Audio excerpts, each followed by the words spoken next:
नमस्कार, आप देख रहे हैं न्यूज इंडिया टीवी 24।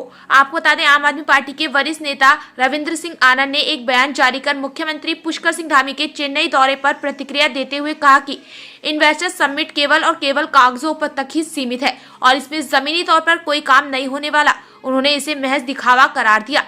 उन्होंने कहा कि हमारे मुख्यमंत्री धामी युवा है और यदि वह दुबई, लंदन, आबू धाबी और अब चेन्नई का दौरा कर सौर सपाटा करना चाहते हैं तो इसमें हमें कोई आपत्ति नहीं है, लेकिन उनकी यात्राओं से कुछ भी हासिल होने वाला नहीं और न ही ये उत्तराखंड के हित में है।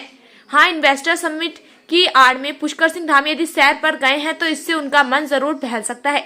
उन्होंने कहा कि सरकार के पास ना तो लैंड बैंक है, ना ही इंफ्रास्ट्रक्चर और ना ही रोड। उन्होंने कहा इस वक्त प्रदेश में सड़कों का जो हाल है वह किसी से छुपा नहीं है, तो ऐसे में पुष्कर सिंह धामी किसको धोखा दे रहे हैं।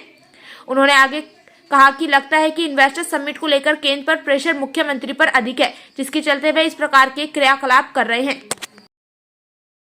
देखिए, धामी जी के दौरे को लेकर के जो आपने बात कही है, इस पर हमारा ये स्पष्ट रूप से कहना है कि धामी जी पहले लंदन गए, फिर आबू धाबी, दुबई भी गए और अब साउथ के दौरे पर हैं, चेन्नई वगैरह। तो देखिए, इन्वेस्टर समिट को लेकर के भारतीय जनता पार्टी संजीदा नहीं दिख रही है और जिस प्रकार से 2017 से अब तक करोड़ों रुपए खर्च कर दिए गए लेकिन हासिल कुछ नहीं हुआ और धामी जी के जो दौरे हैं वो सिर्फ सैर सपाटा दिखाई दे रहे हैं। और वैसे भी पुष्कर सिंह धामी जी युवा मुख्यमंत्री हैं हमारे, और युवा हैं, अगर घूमने कहीं जाते हैं तो हमें उस पर कोई आपत्ति नहीं है। चाहे वो लंदन घूमें, आबू धाबी घूमें, साउथ में इंडिया के साउथ के दौरे पर अभी वो हैं, दुबई घूम के आए हैं और अब चेन्नई वगैरह घूम रहे हैं। तो देखिए, ये एक सैर सपाटे का दौरा है और सैर सपाटा करना कोई बुरी बात नहीं है। धामी जी युवा हैं, अगर वो सैर सपाटे पर गए हैं तो हमें उस पर कोई आपत्ति नहीं, लेकिन अगर इन्वेस्टर समिट की बात करें तो उसमें कुछ भी पॉजिटिव होता दिखाई नहीं दे रहा है।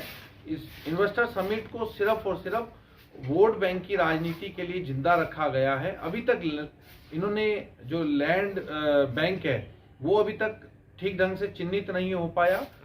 जिस प्रकार से देहरादून के हमने डोईवाला में देखा और वहाँ किसानों ने विरोध किया कड़ा, उससे पहले भी हमने देखा कि चाय बागान वाली जो जमीन थी वो चिन्हित की गई, उसमें भी कड़ा विरोध हुआ। तो देखिए, सरकार के पास ना भूमि है, ना इंफ्रास्ट्रक्चर है, ना सड़कें हैं, जगह जगह गड्ढे हैं और इन्वेस्टर समिट सिर्फ और सिर्फ घूमने का एक बहाना है।